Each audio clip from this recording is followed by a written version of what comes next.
They called him a lion, they called him a thug, but neither title comes close to the truth. Rugby international, law graduate, the most decorated Allied soldier of the Second World War. Paddy Mayne was repeatedly nominated for the Victoria Cross. He never received it, and the reason has been buried for over 80 years. Blair Mayne stood out long before the war. He was a rugby international. He won 3 full test caps for Ireland against Wales, England and Scotland between 1937 and 1938. His debut came at Lansdowne Road on the 3rd of April 1937, a narrow win over Wales. Newspapers called him relentless. He scored from a line-out drive against England in 1938. That same year, he played every test on the British and Irish Lions tour of South Africa, and he played 17 provincial matches. Lions records list him as outstanding in the pack. He was 6 foot plus, heavy set, a force on the field. Off the pitch, Mayne studied law at Queen's University Belfast. He entered in 1935 and graduated with a Bachelor of Laws in 1939. University records confirm his degree. While there, he boxed. He was Irish University's heavyweight champion in 1936. Rugby, law, and boxing were credentials that carried weight. The sporting press called him a firebrand. In classrooms and on muddy pitches, Mayne earned respect even before anyone called him a soldier. The Irish Times called him a hard-drinking, free-swinging firebrand. That label stuck. Mayne's name turned up in rugby columns and boxing reports, always with a hint of danger. His reputation spread beyond sport. There were stories of smashed hotel rooms on tour, wild nights in Belfast, and fist-settling arguments. Some people saw a brute, others saw a leader who never backed down. David Stirling noticed. In a letter dated the 4th of May, 1941, Stirling wrote to the War Office that Lieutenant Robert Mayne was from Queen's University Belfast and held a Bachelor of Laws, that he was an Irish international rugby lock, a proven leader of men, and that he had exceptional physical stamina. Stirling wanted men who could break rules and survive chaos. Mayne fit the bill. His legal mind, his power on the field, and that wild edge. These were the reasons his name appeared on the First SAS Selection list. Fame and notoriety made him a target for something far more dangerous than rugby. Night in the Libyan desert, 4 SAS jeeps roll to a halt outside Bardia airfield. Mayne leads from the front, his boots hitting sand before the engines cut. The order is simple: destroy as many enemy planes as possible, then vanish before dawn.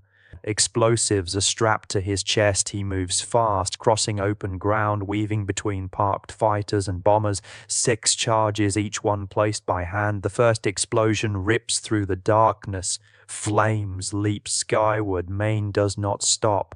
He empties his Bren gun into a line of aircraft, glass and metal shattering under tracer fire. More detonations follow. Enemy sentries scramble from their huts, caught off guard. A brief, brutal fight erupts at the perimeter. There are no clean kills here, just violence in the dark. The after-action report, filed 2 days later, records 10 aircraft destroyed by charges, 4 more by gunfire. The SAS War Diary claims 19 lost to the raid. British communiques inflate the number to 26, but the German Luftwaffe logs, written in careful script, list only 7 gone. That night, somewhere between the lines, the legend takes root. Was it Mayne alone who brought down 24 planes? Did he truly kill with his bare hands when the ammunition ran dry? Eyewitnesses disagree. Some recall 12 burning wrecks, others less. Official numbers drift with each retelling. The truth is tangled, a mix of heroics, chaos, and propaganda. What is certain? Mayne was always at the front, never sending men where he would not go himself. Every tally, every rumour only adds to the myth. But for Mayne, the weight of those nights would not fade. The strain of command was coming, and the legend would soon demand a price. January 1943, David Stirling is captured near Tunis, pulled from a convoy at a German roadblock. The news arrives by radio within hours. A War Office directive, General Order Number 4, signed by General Sir William Slim, names Lieutenant Colonel Paddy Mayne as acting commander of the Special Air Service. The order is terse. Mayne is now responsible for every man in the regiment, no more leading from the front with a handful of charges. Every raid, every decision, every casualty was his to own. He issues Operation B orders from a battered tent outside Tripoli. The instructions are direct: keep the pressure on Axis supply lines, push deeper, accept no retreat. But a second set of orders, handwritten and less formal, circulates among the officers. Mayne requests extra medical support. His men are exhausted, running on nerves and sand. The SAS war diary records his words: unrelenting aggression, but the men are spent. Letters to his sister back in Belfast reveal a different man. He writes of sleepless nights, haunted by the faces of those lost on raids. He wrote that the night after Bardia, he lay awake, hearing the ghosts of the men we lost.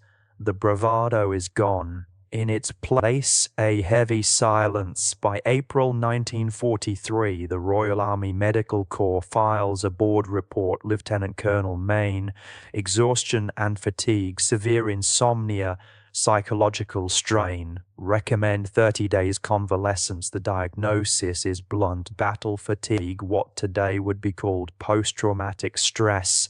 The same file links his collapse to the date of his formal appointment as commander. Mayne returns to duty, but the cost is visible. The legend of the fearless raider is now shadowed by the burden of command. Leadership for Mayne means carrying every loss, every order, every grave. The transformation is complete: from weapon to leader, from legend to man under strain. Civilian life offered no peace. The war ended, but for Mayne the fight was never over. Police blotters in Belfast began to fill with his name. Assaults in bars, public order offences, a 1951 arrest for hitting a barman after too many drinks, fines for drunkenness. In 1954, he stood before a London magistrate, fined for breach of the peace after a tavern brawl. The records are blunt: no medals, no mention of heroics, just charges, dates, and the same name again and again. Family tried to help. Letters from his sister speak of a man who could not sleep, who drank to forget what he had seen. Friends found him unpredictable, sometimes silent, sometimes violent over nothing at all. The man who once led men through fire now wandered Belfast's pubs, lost in stories no one wanted to hear. The emptiness grew. There was no battlefield left, only the echo of old commands and faces he could not forget. The cost of command was not paid in medals or citations. It was paid in sleepless nights, broken bottles, and the slow fading of a man built for war but unfit for peace. A decorated war hero, 4 distinguished service orders, dozens of recommendations, but never the Victoria Cross. The paperwork tells a story of its own. In 1943, the SAS Command filed a Victoria Cross nomination for Mayne after the North African raids. The citation passed from field commander to brigade headquarters, then up to the War Office. The file, W0374, shows signatures, endorsements, and a final red stamp reading, "Not approved." It did not end there. After the Dakhla oil depot raid in 1944, another Victoria Cross recommendation was sent. The Commons Library briefing lists the recommendation by number. Again, the paperwork moved through the same chain. Again, it was blocked. The reason given was collective action, not individual valor. A third attempt followed the Sicily parachute raid in 1945. This time, the file notes that there was insufficient evidence and that after-action reports were missing. Parliamentarians asked questions. The House of Commons record shows debates about Mayne's case. Ministers replied that the process was thorough and the criteria strict, but behind the language, the decision stuck. Churchill's office is named in the correspondence. His private secretary's memo, dated 12 January 1945, reads that the Prime Minister has reservations regarding this case. 3 nominations, 3 denials.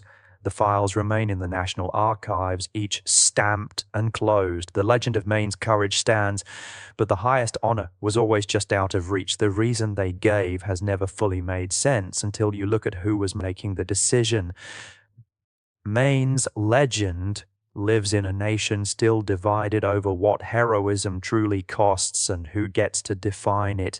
The file on his denied honor remains open. The burden of that decision still shapes how we judge sacrifice today.